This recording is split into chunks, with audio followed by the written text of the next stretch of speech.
नमस्कार दोस्तों। कैसे हैं आप लोग। उम्मीद करता हूं खुश होंगे, मजे में होंगे। स्वागत है आपका मेरे चैनल स्टोरी टेलर सीपी में। मैं हूं आपका दोस्त, आपका यार, स्टोरी टेलर सीपी, आपका सूत्रधार। दोस्तों, ऐसे इंटरेस्टिंग कंटेंट्स को पाने के लिए करें मेरे वीडियोस को लाइक और चैनल को सब्सक्राइब, क्योंकि मैं ऐसे कंटेंट लाता रहता हूं। तो चलिए दोस्तों, इसी नोट पर आज की वीडियो शुरू करते हैं। आज की वीडियो में मैं आपको सुनाने वाला हूं कत्ल की वारदात नॉवल का पार्ट 2। इसका पहला पार्ट आप ऑलरेडी सुन चुके होंगे, और अगर आपने नहीं सुना तो उनके लिंक आपको ऊपर आई बटन से मिल जाएंगे। तो चलिए दोस्तों, ज्यादा देरी ना करते हुए शुरू करते हैं कत्ल की वारदात नॉवल का पार्ट 2। हरिपुर में 6 महीने गुजर जाने के बाद एक रोज राजा साहब का वकील उनके बुलावे पर दिल्ली से हरिपुर आया। कोई 4 घंटे राजा साहब लाइब्रेरी में उसके साथ बंद रहे। उसके बाद जागीर सिंह को बुलावा आया, फिर वकील चला गया। बाद में चंदा को मालूम हुआ राजा साहब ने एक नई वसीयत तैयार करवाई थी, जिस पर जागीर सिंह और उनके वकील की गवाही हुई थी। उस वसीयत के अनुसार राजा साहब की मृत्यु के बाद उनकी सारी चल और अचल संपत्ति की स्वामिनी उनकी धर्मपत्नी चंदा बनने वाली थी। खबर सुनकर चंदा का कलेजा बल्लियों उछलने लगा। अपनी सारी जिंदगी में उसने इतनी खुशी महसूस नहीं की थी जितनी उसने वो खबर सुनकर महसूस की।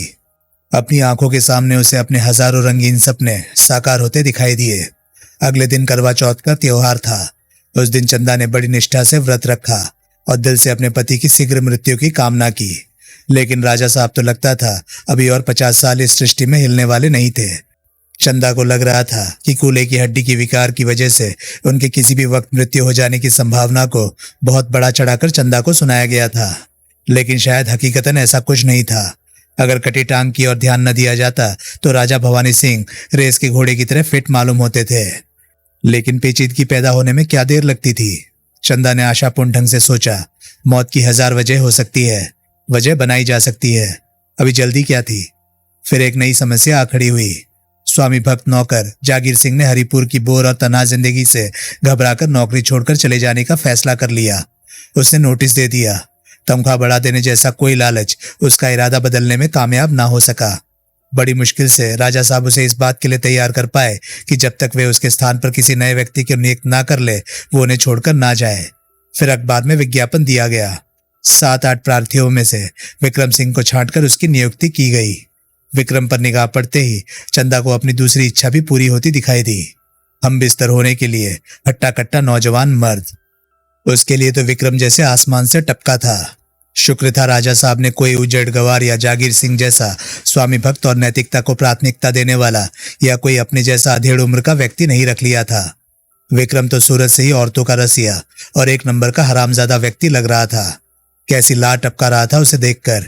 उसका बस चलता तो वो राजा साहब के सामने ही बाज की तरह उस पर झपट पड़ता। एक पौरुषवान साथी के संसर्ग को तरसी हुई चंदा को विक्रम के संदर्भ में बड़ी रंगीन संभावनाएं दिखाई देने लगी। आने वाले दिनों में चंदा को भारी मायूसी का सामना करना पड़ा। विक्रम के संदर्भ में देखे गए अपने सारे सपने उसे चूर चूर होते दिखाई देने लगे। सारी आशाएं, सारी संभावनाएं उसे अर्थहीन दिखाई देने लगी। विक्रम तो उसकी ओर आंख उठाकर भी नहीं देखता था। क्या उसने विक्रम को समझने में गलती की थी? क्या पहली मुलाकात पर उसने विक्रम की आंखों में जो वासना की चमक देखी थी वो उसकी नजर का धोखा था? क्या विक्रम बुनियादी तौर पर एक ईमानदार आदमी था या राजा साहब के प्रभाव में आकर ईमानदार और स्वामी भक्त हो गया था? राजा साहब से आंख बचाकर उसने कितनी ही बार विक्रम को निगाहों से बड़े अर्थपूर्ण संकेत दिए थे, लेकिन विक्रम के चेहरे पर कभी रंच मात्र भी प्रतिक्रिया नहीं दिखाई दी थी। ऐसा तो अकल का अंधा वो नहीं दिखाई देता था कि वो एक लालसा से भरी औरत की वासनापूर्ण निगाहों की जबान ना समझ सके। एक उम्मीद बन जाने के बाद इच्छित वस्तु हासिल ना होती पाकर चंदा का मन और भी कुंठा और संतरास से ग्रस्त हो गया। विक्रम के अप्रत्याशित व्यवहार ने उसे इतना चिड़चिड़ा कर दिया कि कभी कभार तो उसके लिए राजा साहब के सामने अपने मन के भाव छुपाने कठिन हो जाते थे। लेकिन राजा साहब विक्रम से बहुत खुश थे। वो एक अच्छा कर्मचारी ही नहीं, एक अच्छा सहयोगी भी साबित हो रहा था। 15 ही दिन में उसने राजा साहब का इस हद तक दिल जीत लिया था कि वे अपने पुराने नौकर जागीर सिंह को एकदम भूल गए थे। चंदा के सामने विक्रम शालीनता की प्रतिमूर्ति बना चुपचाप सिर झुकाए सब कुछ सुनता रहता था। चंदा और भी जलकर कबाब हो जाती थी। राजा साहब की हरिपुर में आने के बाद से पहले दिन से स्थापित एक आदत थी। शाम को वे महल से अकेले घूमने निकल जाते थे। अपनी पेट्रोल से चलने वाली व्हील चेयर पर वे पहाड़ी सड़क पर पहाड़ी के ऊपर उस स्थान पर जाया करते थे जो राव जी के टीले के नाम से जानी जाती थी। पहियों वाली कुर्सी उन्हें बड़े आराम से पहाड़ी सड़क की चोटी तक ले जाती थी। वहां वे कुछ देर बैठे दो पहाड़ियों के बीच लगभग तैयार बांध और हवेली और 3/4 गांव को अपनी लपेट में लेकर बनने वाले विशाल जलागार का नजारा करते थे और फिर वापस लौट आते थे। ये 1 घंटे की सैर उनकी नियमित दिनचर्या थी। चंदा को भारी उम्मीद थी कि विक्रम राजा साहब के महल से उस 1 घंटे की गैरहाजिरी का पूरा फायदा उठाएगा। पहली बार जब राजा साहब सैर करने के लिए गए तो चंदा सीधी अपने बेडरूम में चली गई थी और हर क्षण उसे ये लगने लगा था कि विक्रम अब आया कि आया। भारी उम्मीद में उसके जिस्म का रोया रोया आतुर हो रहा था, लेकिन विक्रम ने महल की पहली मंजिल पर स्थित अपने कमरे से बाहर कदम भी नहीं रखा। राजा साहब वापस लौट आए। चंदा अंगारों पर लौट गई। उसका जी चाहा कि वो जाकर अपने नंगे हाथों से विक्रम का कलेजा चीर दे। आने वाले दिनों में भी राजा साहब की गैरहाजिरी में अगर वो अपने कमरे में नहीं बैठा रहता था तो किचन में जाकर फूलवती से गप्पे मारने लगता था। प्रत्यक्ष में बड़ा बलशाली लगने वाला ये विक्रम का बच्चा जरूर नपुंसक होगा, एक बार चंदा ने जलकर सोचा। लेकिन विक्रम के यहाँ आने के बाद जो दूसरा शनिवार आया तो हालात ने बड़े अप्रत्याशित ढंग से करवट बदली। शनिवार को फूलवती नहीं आती थी। शाम को राजा साहब राव जी के टीले की ओर घूमने चले गए और विक्रम अपने कमरे में जाकर बंद हो गया। चंदा बड़ी बेचैनी से महल के ग्राउंड फ्लोर पर चहलकदमी करती फिर रही थी। पिछले शनिवार को उसे बड़ी उम्मीद थी कि विक्रम उसके पास जरूर पहुंचेगा। उसने ये सोचकर स्वयं को सांत्वना दी थी कि अभी तक उसने चंदा पर हाथ डालने की कोशिश इसलिए नहीं की थी कि शायद वो महल में फूलवती की मौजूदगी से डरता था। लेकिन वो कमीना तो शनिवार को भी कमरे से बाहर नहीं निकला था। इस शनिवार को फिर उसकी उम्मीदें जाग रही थी, लेकिन विक्रम फिर अपने कमरे में बंद था। काम वासना की पीड़ा से सुलगती हुई चंदा हार कर अपने कमरे में आ गई। वो खुली खिड़की के पास आ खड़ी हुई। वहां से राव जी का टीला साफ दिखाई देता था। चंदा के देखते देखते राजा साहब वापसी के लिए रवाना हो गए और 10 मिनट में वो महल में होंगे। चंदा ने हताशा की गहरी सांस ली। एक और सुनहरा मौका बर्बाद हो गया था। हेलो, चंदा चिहुक कर घूमी। दरवाजे पर विक्रम खड़ा था। चंदा के शरीर में सिर से पांव तक ठंडक की लहर दौड़ गई। उसका दिल जोरों से धड़कने लगा। हेलो, वो कंपित स्वर में बोली। अपनी हालत पर वो खुद हैरान थी। शायद वो विक्रम के अप्रत्याशित आगमन से हड़बड़ा गई थी। विक्रम बड़े विश्वासपूर्ण ढंग से आगे बढ़ा और उसके सामने आ खड़ा हुआ। चंदा की टांगें कांपने लगी। विक्रम के दोनों हाथ उठे, आगे बढ़े और चंदा के उन्नत वृक्ष से लिपट गए। चंदा जोर से कांपी और फिर स्थिर हो गई। वो पीछे नहीं हटी। विक्रम के उस अप्रत्याशित बेतकल्लुफ एक्शन ने उसे सख्ते की हालत में पहुंचा दिया था। कोई औपचारिक बात नहीं, कोई मीठी मुस्कुराहट नहीं, आलिंगन नहीं, चुंबन नहीं, सीधे ही ये हरकत। हम महल में अकेले हैं, वो बोला। चंदा की निगाह अपने आप ही खिड़की की ओर उठ गई। ज्यादा देर के लिए नहीं, उसके मुंह से अपने आप ही निकल गया। उसकी सांस भारी हो गई थी और आंखों में लाल डोरे खिंच गए थे। 10 मिनट है, विक्रम बोला। बहुत वक्त है। तुम पागल तो नहीं हो गए हो, चंदा बोली। मनी मन वो उसे हजार गालियां दे रही थी। कमीना पहले तो कमरे में घुसा बैठा रहा था और शायद जानबूझकर उसे सताने के लिए वक्त बर्बाद करता रहा था, और अब उसे 10 मिनट भी बहुत वक्त लग रहा था। विक्रम ने बिना कोई उत्तर दिए उसे अपने बलिष्ठ बाहों में उठा लिया। उसे उठाए वो लंबे डग भरता हुआ पलंग पर पहुंचा। उसने उसे पलंग पर लिटा दिया। फिर वो स्वयं भी पलंग पर चढ़ाया और उसके तजुर्बेकार हाथ उसके सारे जिस्म पर फिरने लगे। चंदा के शरीर में सिहरन दौड़ गई। राजा साहब, वो भर्राए स्वर में बोली। घबराओ नहीं, विक्रम बोला। मुझे भी तुम्हारे राजा साहब का पूरा ध्यान है। उन्हें फिलहाल दिमाग से निकाल दो। और चंदा लता की तरह विक्रम के शक्तिशाली शरीर से लिपट गई। अगला सप्ताह चंदा की जिंदगी का सबसे अधिक मुश्किल से गुजरा सप्ताह था। विक्रम के संसर्ग का एक बार आनंद उठा चुकने के बाद अब उसकी काम ज्वाला और भी अधिक भड़क उठी थी। चंदा को अपने 25 वर्षीय जीवन में कई मर्दों के साथ सहवास का अवसर मिला था, लेकिन जैसी तृप्ति और आनंद का अनुभव उसे विक्रम से हुआ था वैसा कभी नहीं हुआ था। एक ही बार उसके साथ हम बिस्तर होने के बाद अब उसे लग रहा था कि अब एक क्षण भी उसके बिना रह पाना असंभव था, लेकिन मजबूरी थी। शनिवार से पहले कुछ भी हो पाना असंभव था। घर में फूलवती की मौजूदगी में अभिसार की कोई कोशिश बड़ी खतरनाक साबित हो सकती थी। और फिर एकाएक हासिल हुई अपनी इस खुशी को राजा साहब से छुपा कर रखना भी बहुत जरूरी था। कहीं ऐसा ना हो कि उसके अपने हाव भाव ही उसके पोल खोल दे। विक्रम इस मामले में उससे ज्यादा उस्ताद था। राजा साहब के लिए विक्रम के व्यवहार से कुछ भाप पाना असंभव था। उनकी मौजूदगी में तो वो चंदा की ओर आंख भी उठाकर नहीं देखता था। अपनी आंतरिक भावनाओं को सफलतापूर्वक छुपाए रखने के मामले में चंदा अपने आप को बहुत उस्ताद समझती थी, लेकिन विक्रम निश्चय ही उसका भी बाप था। अगला शनिवार आया। राजा साहब अभी महल के फाटक से बाहर ही पहुंचे थे कि चंदा और विक्रम एक दूसरे की बाह में थे। इस बार वक्त की कमी नहीं थी। इस बार उनके पास पूरा 1 घंटा था। 1 घंटे में बहुत मौज मेला किया जा सकता था, कई खेल खेले जा सकते थे। यही किया उन्होंने। राजा साहब के लौटने में कोई 10 मिनट बाकी रह गए तो वे एक दूसरे से अलग हुए। पहले 15 दिन क्या हुआ था तुम्हें? एकाएक चंदा ने पूछा। फूलवती हुई रही थी और क्या हुआ रहा था, विक्रम बोला। लेकिन पहले शनिवार को कहाँ मर रहे थे? पहले शनिवार मैं अभी हालात का जायजा ले रहा था। रानी साहिबा, ये मत भूलो तुम एक अधेड़ उम्र के आदमी की नौजवान बीवी हो। ऐसे आदमी कितना ही दरिया दिल क्यों ना हो, घर में एक बीवी के हम उम्र आदमी की मौजूदगी में शक किए बिना नहीं रह सकता। मेरा ख्याल था कि अव्वल तो राजा साहब शनिवार सैर करने जाएंगे ही नहीं। जाएंगे तो मुझे या तुम्हें साथ लेकर जाएंगे। अकेले जाएंगे तो मेरी निगरानी का कोई इंतजाम करके जाएंगे। पहले शनिवार मैं इसी बात की टोह में लगा रहा था कि राजा साहब ऐसी कोई हरकत करके गए हैं या नहीं। शुक्र है उन्होंने ऐसा कुछ नहीं किया था। शायद वे इस मामले में अपवाद थे। शायद उनका मिजाज उतना सख्ती नहीं जितना उनकी स्थिति के हर व्यक्ति का होता है। लेकिन तुमने तो 15 दिन मेरी ओर आंख उठाकर भी नहीं देखा। मेरे उसी सब्र का मजा अब लूट रही हो। मेरे उन 15 दिनों के व्यवहार ने ही राजा साहब पर मेरी सराफत, सच्चरित्रता और फरमाबरदारी की धाक जमा दी है। बड़े होशियार हो। विक्रम चुप रहा। लेकिन इस मामले में मेरा भी पर्याप्त योगदान है। तुम्हारा क्या योगदान है? मैं राजा साहब की इतनी निष्ठा से सेवा क्यों कर रही हूं? इसलिए ना कि जब कोई ऐसा मौका आए तो उन्हें अपनी जवान बीवी पर शक ना हो। राजा साहब को मुझ पर इतना भरोसा है कि वे कभी सपने में भी नहीं सोच सकते कि मैं तुम्हारी ओर आंख भी उठाकर देखूंगी। क्या कहने? एक बात बताओ, इंटरव्यू वाले दिन मुझे देखते ही तुम्हारी लार क्यों टपकने लगी थी? तुम हो ही लार टपकाने लायक चीज। विक्रम उसके अनावृत नितंबों पर एक धप जमाता हुआ बोला। मुझे देखते ही तुम्हें अच्छी तनख्वाह के साथ साथ मालिक की बीवी भी हासिल होने की संभावना दिखाई दी होगी। संभावना? गारंटी दिखाई दी थी मेम साहब। बड़े कमीने हो। मुमकिन है तुमने मेरी निगाहों को समझने में गलती की होती। सवाल ही नहीं पैदा होता। अरे तुम्हें देखकर तो अंधा भी जान सकता था कि तुम्हें एक हट्टे कट्टे जवां मर्द के पहलू की जरूरत थी। उस सफाई से तुम्हें क्या हासिल होता होगा? एक बात और बताओ। क्या? चलो मान लिया कि तुम्हें गारंटी थी कि मैं तुम्हें हासिल हो जाऊंगी, लेकिन क्या तुमने सिर्फ मुझे हासिल करने के लिए ही ये नौकरी की? नौकरी हासिल करने के पीछे तो यही वजह थी।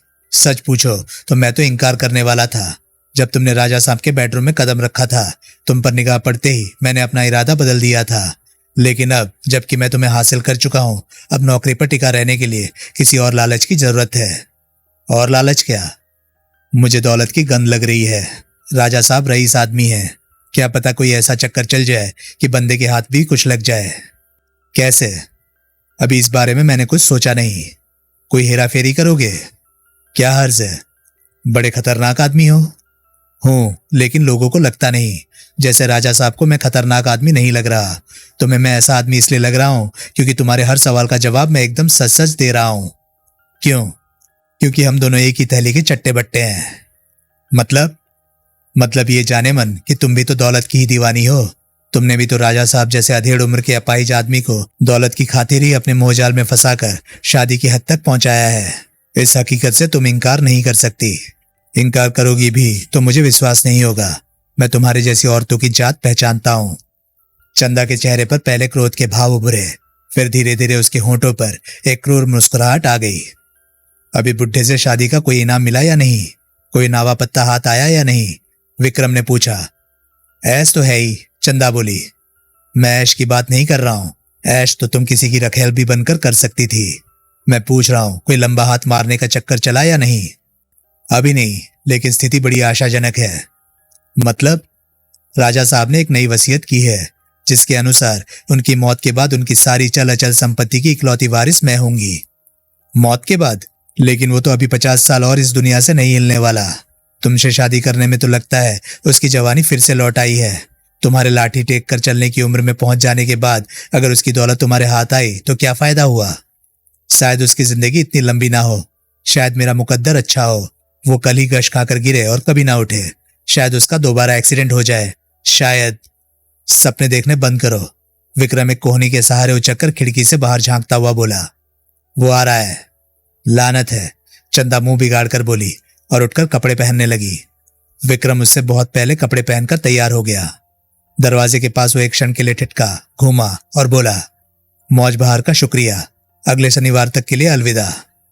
लेकिन अगले शनिवार चंदा को विक्रम के सहवास का आनंद प्राप्त ना हो सका। उस शाम को आसमान पर बादल छाए रहे और रह रहकर बूंदाबांदी होती रही, जिसकी वजह से राजा साहब घूमने नहीं गए। चंदा तड़प कर रह गई। शादी के बाद से वो पहला मौका था जब उसे अपने पति अपने रास्ते की रुकावट लगा और उसे उससे नफरत हुई। उससे अगले हफ्ते में चंदा ने शनिवार आने से पहले ही विक्रम के साथ एक आध घंटा तन्हाई में गुजार लेने का कोई जुगाड़ कर लेने की 1000 कोशिशें की, लेकिन कामयाब ना हो सकी। खतरा उठाकर तो ऐसा कोई सिलसिला बनाया जा सकता था, लेकिन सुरक्षित रूप से विक्रम के पास भी फटकना संभव नहीं दिखाई देता था। उसने आधी रात को उठकर चुपचाप विक्रम के कमरे में जाने का ख्याल भी किया, लेकिन राजा साहब बहुत कच्ची नींद सोते थे। उसकी पोल खुल सकती थी। एक बार राजा साहब को अपनी बीवी की बद चलने की जानकारी होने की देर थी और फिर वे उसे मक्खन में से बाल की तरह अपनी जिंदगी से निकाल फेंकते। सड़क की चीज भी सड़क पर पहुंच जाती। चंदा इतना बड़ा खतरा उठाने को हरगिज तैयार नहीं थी। फिर उसने सोचा कि क्यों ना वो किसी बहाने से फूलवती की छुट्टी कर दे, फिर उसे हर शाम विक्रम से मिलने का अवसर मिलेगा। वो राजा साहब से कह देगी कि वो रसोई का कामकाज खुद करना चाहती थी, इसलिए अब फूलवती की जरूरत नहीं थी। क्या राजा साहब को ये बात अजीब लगेगी? जरूर लगेगी। आज तक तो उसने रसोई के काम में कोई विशेष रुचि दिखाई नहीं थी, फिर एकाएक ऐसा क्यों? राजा साहब उस पर भरोसा जरूर करते थे, लेकिन वे बेवकूफ तो नहीं थे। तो फिर फूलवती की कोई टांग वांग ही टूट जाए, वो कुछ दिन के लिए बीमार ही पड़ जाए, कुछ दिन तो आनंद से कटे। लेकिन वो तो एकदम हट्टी कट्टी औरत थी, उसे तो जुकाम तक नहीं होता था। भाग्य की कैसी विडंबना थी, कहने को चंदा के जीवन की दोनों इच्छाएं पूरी हो गई थी। उसे दौलत की छत्र छाया भी मिल गई थी और हम बिस्तर होने के लिए एक सरासर अपनी पसंद का नौजवान भी, लेकिन वास्तव में अपनी इच्छा अनुसार उसे दोनों में से एक भी चीज हासिल नहीं थी। उस महीने के अंत में कहीं जाकर चंदा को जवानी के ज्वार को शांत करने का और विक्रम से बातें करने का मौका मिला। बड़े धुआंधार ढंग से लगातार 2 बार रति सुख की चरम सीमा पर पहुंच चुकने के बाद अब वो संपूर्ण नग्नावस्था में विक्रम की बगल में लेटी हुई थी। वो वक्ती तौर पर संतुष्ट जरूर हो गई थी, लेकिन अपने अपाहिज पति के प्रति तीव्र विरोधाभास उसके मन से अभी तक निकला नहीं था। विक्रम, वो दुखी मन से बोली, कोई ऐसा तरीका नहीं हो सकता जिससे हमारी और ज्यादा मुलाकातें मुमकिन हो सके? कितनी ज्यादा? क्या हर क्षण मेरी बाहों में रहना चाहती हो? विक्रम ने पूछा। ऐसा हो जाए तो मजा ना आ जाए? बोर हो जाओगी, तंग आ जाओगी मुझसे? सवाल ही नहीं पैदा होता। तुम तो हर लिहाज से मेरी पसंद के मर्द हो। जैसा सुख मैंने तुमसे हासिल किया है वैसा मैंने आज तक कभी किसी से हासिल नहीं किया। मैंने भी। विक्रम, आओ कहीं भाग चले। मेरा जी चाहता है हम सारी दुनिया घूमें, सारी दुनिया की बढ़िया बढ़िया जगह देखें, खूब ऐश करें। ऐसी ऐश के लिए दौलत की जरूरत होती है, वो कहां से आएगी? यही तो मुसीबत है। राजा साहब के पास दौलत है, लेकिन उनके साथ जिंदगी का कोई आनंद नहीं। तुम्हारे साथ जिंदगी का आनंद है तो तुम्हारे पास दौलत नहीं। विक्रम चुप रहा। काश कोई ऐसी सूरत निकल आए, चंदा आहा भरकर बोली, कि मुझे तुम भी हासिल हो जाओ और राजा साहब की दौलत भी। ये तो तभी मुमकिन हो सकता है कि निकट भविष्य में एकाएक राजा साहब को मौत का बुलावा आ जाए। राजा साहब इतनी आसानी से मरते दिखाई नहीं देते। तुमने खुद ही कहा था कि अभी 50 साल तक वे इस दुनिया से हिलने वाले नहीं हैं। इंसान की तकदीर का क्या पता लगता है? तुमने भी तो कहा था कि शायद उनका दोबारा एक्सीडेंट हो जाए। एक्सीडेंट कहाँ होगा? राव जी के टीले के अलावा अकेले तो वो कहीं जाते ही नहीं। शायद राव जी के टीले से ही किसी दिन उनकी व्हीलचेयर लुढ़क जाए। मेरा ऐसा मुकद्दर कहाँ? तुम्हें राजा साहब से कोई लगाव नहीं? आखिर वे तुम्हारे पति हैं। ऐसी की तैसी ऐसे पति की मुझे तो उनकी सूरत से वहशत होती है। अगर वे मर जाएं तो तुम्हें कोई अफसोस नहीं होगा? कतई नहीं। बड़ी बेरहम हो। मैं तुम्हें चाहती हूँ विक्रम। चंदा फिर उससे लिपट गई। और दौलत को, इन दोनों चीजों के अलावा मुझे दुनिया की और किसी चीज की परवाह नहीं। अगले दिन लंच पर कुछ मेहमान आमंत्रित थे। ऐसे मौकों पर विक्रम की सेवाओं की जरूरत नहीं होती थी। ऐसे मौकों पर या तो वो चुपचाप अपने कमरे में आ बैठता था और या घूमने निकल जाता था। उस रोज मेहमानों के आ चुकने के बाद वो महल से बाहर निकला और टहलता हुआ उस पहाड़ी सड़क की ओर बढ़ गया जो राव जी के टीले की ओर जाती थी। उस समय उसका दिमाग भी राजा साहब की दौलत की सोच में ही लगा हुआ था। चंदा उसकी मुट्ठी में थी। अगर राजा साहब किसी तरह इंतकाल फरमा जाए तो परी महल की दौलत और परी महल की परी दोनों उसके हाथ आ सकती थी। चंदा की भी यही तमन्ना थी। क्या दोनों मिलकर कोई ऐसी योजना नहीं बना सकते थे जिससे वे अपनी मन की मुराद पूरी करने में कामयाब हो जाए? लेकिन राजा साहब का फिर से एक्सीडेंट हो तो कैसे हो? उस सड़क के अलावा और तो कहीं वे आते जाते नहीं थे। उसका ध्यान नए सिरे से उस सड़क की ओर गया। वो पहाड़ी सड़क कच्ची जरूर थी, लेकिन चौड़ी थी, हमवार थी और प्रत्यक्ष एकदम सुरक्षित थी। ढलान भी कोई ज्यादा नहीं थी। उस सड़क पर राजा साहब व्हीलचेयर से कोई एक्सीडेंट कर बैठे, यह असंभव था। अगर किसी प्रकार व्हीलचेयर उलट भी जाए और सड़क से नीचे उतर जाए तो भी घातक एक्सीडेंट हो पाना संभव नहीं दिखाई देता था। सड़क के नीचे घाटी की तरफ घनी झाड़ियां और छोटे मोटे पेड़ उगे हुए थे। व्हीलचेयर एक दो लुढ़कनियां खाकर उनमें जा फंसती। राजा साहब थोड़ी बहुत चोटें खा जाते और बस। सारी सड़क पर विक्रम को एक भी ऐसा स्थान नहीं दिखाई दिया जहां से व्हीलचेयर लुढ़कती तो सीधी तलहटी में जाकर गिरती। अंत में विक्रम वहां आकर ठिठका जहां से हर रोज राजा साहब घाटी की ओर बनते हुए बांध का नजारा किया करते थे। वहां तक विक्रम को सड़क का एक भी ऐसा टुकड़ा दिखाई नहीं दिया जहां दुर्घटना संभव हो। मायूसी भरी मुद्रा बनाए विक्रम कितनी देर वहां खड़ा रहा। फिर एकाएक सड़क से कोई 20 फुट नीचे उसे सड़क की बगल में एक खड्डा सा दिखाई दिया। वो उठकर उस स्थान पर पहुंचा। वो कोई लगभग 12 फुट व्यास का एक छेद था जिसके दहाने पर घनी झाड़ियां उगी हुई थी। वो प्राकृतिक रूप से कुएं की तरह जमीन में बना एक छेद था। पहाड़ी इलाकों में ऐसे छेद अक्सर जमीन में बन जाते थे। विक्रम ने घुटनों के बल बैठकर छेद के भीतर झांका। छेद एक बोतल की तरह बना हुआ था। वो दहाने से संकरा था, लेकिन भीतर से बहुत खुला था। दहाने से जरा नीचे छेद की दीवार में एक पेड़ उगा हुआ था जिसकी पत्तों भरी टहनियों ने छेद को 3/4 से अधिक ढक दिया था। लेकिन फिर भी विक्रम को नीचे कोई 25 फुट नीचे छेद की तलहटी दिखाई दे रही थी। तलहटी में कलकल करता हुआ तेज रफ्तार पानी बह रहा था। शायद नीचे से कोई प्राकृतिक झरना फूटता था। उस छेद को देखकर विक्रम के मन में कई नई संभावनाएं पैदा हुई। मान लो राजा साहब अपने निर्धारित स्थान पर आकर व्हीलचेयर खड़ी करें और एकाएक चेयर की ब्रेक फेल हो जाए। चेयर पीछे लुढ़कती हुई आकर सीधी उस छेद में आ गिरे और वो उस 25 फुट गहरे छेद में गिरकर मर जाए। लेकिन हकीकत में ऐसा कहाँ होने वाला था। न व्हीलचेयर की ब्रेक फेल होने वाली थी और न ही राजा साहब से इस मामले में कोई लापरवाही होने वाली थी। राजा साहब खुद उस खड्डे में नहीं गिरने वाले थे, लेकिन उन्हें धकेला तो जा सकता था। एक असली लगने वाली एक्सीडेंट टेस्ट तो की जा सकती थी, लेकिन उसमें भी खतरा था। मान लो राजा साहब को खड्डे में धकेला गया और वे मरे नहीं। बाद में तलाश के दौरान अगर वे खड्डे में से घायलावस्था में लेकिन जीवित बरामद कर लिए गए तो वे बताएंगे कि वे खड्डे में दुर्घटनावश नहीं गिरे थे, बल्कि उन्हें उसमें धक्का दिया गया था। कहानी खत्म। इस समस्या का हल ये था कि राजा साहब को खड्डे में धक्का दे चुकने के बाद खड्डे में उतरकर देखा जाए कि वे मर गए थे या नहीं। अगर वे नहीं मरे थे तो उन्हें मार दिया जाए। विक्रम सोचने लगा। फिर उसका सिर अपने आप ही सहमति में हिलने लगा। यह बहुत खतरे का काम था। वो बेहद चलता रास्ता तो नहीं था, लेकिन एकदम उजाड़ भी हरगिज नहीं था। कोई ना कोई उसे खड्डे में उतरता या बाहर निकलता देख सकता था, या कोई वैसे ही खड्डे में झांक लेता और मृत या मृत प्राय राजा साहब के साथ विक्रम को भी खड्डे में देखता तो सारी पोल खुल जाती। और फिर बाद में लाश को देखकर यह भी जाना जा सकता था कि राजा साहब को चोटें खड्डे में गिरने की वजह से लगी थी या ये चोटें उनके मृत प्राय शरीर को बाद में पहुंचाई गई थी। आखिर वो भी पुलिस की नौकरी कर चुका था। वो जानता था कि आजकल क्राइम इन्वेस्टिगेशन के क्षेत्र में कितनी तरक्की हो चुकी थी और पुलिस एक्सपर्ट लाश को देखकर कैसे भयंकर नतीजे निकाल सकते थे। इसी प्रकार उन्हें पहले मारकर खड्डे में फेंकने का इरादा भी बेकार था। उस सूरत में राजा साहब तो अपना मुंह नहीं खोल पाते, लेकिन उनकी घायलावस्था सारी पोल खोल देती। पुलिस के विशेषज्ञ बड़ी आसानी से ये मालूम कर लेते कि राजा साहब को कौन से जख्म मरने से पहले लगे थे और कौन से मरने के बाद। और फिर राजा साहब बड़े आदमी थे। उनकी मौत की बड़ी बारीकी से छानबीन होगी। घटनास्थल का बड़ी बारीकी से निरीक्षण किया जाएगा। छोटे से छोटा सूत्र आतिशी शीशे से ढूंढने की कोशिश की जाएगी। एक बार किसी को हत्या का रंच मात्र भी संदेह हो गया तो सारी संदिग्ध निगाहें एक साथ केवल चंदा और विक्रम की ओर ही उठेंगी। मौजूदा हालात में राजा साहब की हत्या से उनके अलावा और किसे फायदा हो सकता था। कंधे झटकता हुआ विक्रम वापस परी महल की ओर चल दिया। राजा साहब की दौलत अभी उसकी पहुंच से बहुत परे थी। विक्रम ने राव जी के टीले वाले खड्डे का जिक्र चंदा से नहीं किया। कोई फायदा नहीं था। यही नहीं, उस खड्डे और राजा साहब के संदर्भ में जो कुछ उसने सोचा था वो सब उसने दिल से निकाल दिया। लेकिन बाद में हालात ने कुछ ऐसी करवट बदली कि उसका जिक्र अपने आप ही फिर आ गया। एकाएक राजा साहब की कटी टांग वाले कूल्हे की हड्डी में भयंकर दर्द उठना आरंभ हो गया। राजा साहब के निजी डॉक्टर डॉक्टर खेतरीवाल को फोन करके शहर से बुलाया गया।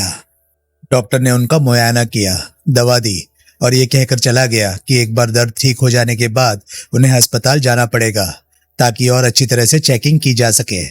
उसने ये भी संभावना व्यक्त की शायद राजा साहब का दोबारा ऑपरेशन करना पड़े।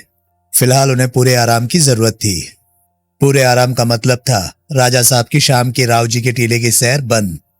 चंदा को यह बात मालूम हुई तो उसके ब्लड प्रेशर का ग्राफ माउंट एवरेस्ट से भी ऊंचा उठ गया। विक्रम के संसर्ग का इकलौता साप्ताहिक अवसर भी हाथ से गया और यह सिलसिला पता नहीं कब तक चलने वाला था। उल्टे अब राजा साहब की तीमारदारी के चक्कर में उसे ज्यादा से ज्यादा समय तक उनके पास रहना पड़ता था।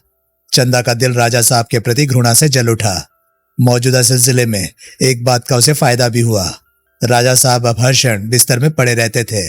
विक्रम की मदद के बिना वे व्हील चेयर पर बैठ नहीं सकते थे, इसलिए चंदा को कभी कभार महल में विक्रम से बात करने का मौका मिल जाता था। ऐसी एक मुलाकात में एकाएक चंदा फट पड़ी। विक्रम, वो बोली, अब और बर्दाश्त नहीं होता और कुछ दिन मुझे यूं ही उस अपाइज के साथ बंधा रहना पड़ा तो मैं पागल हो जाऊंगी। भगवान के लिए कुछ करो। क्या करूं?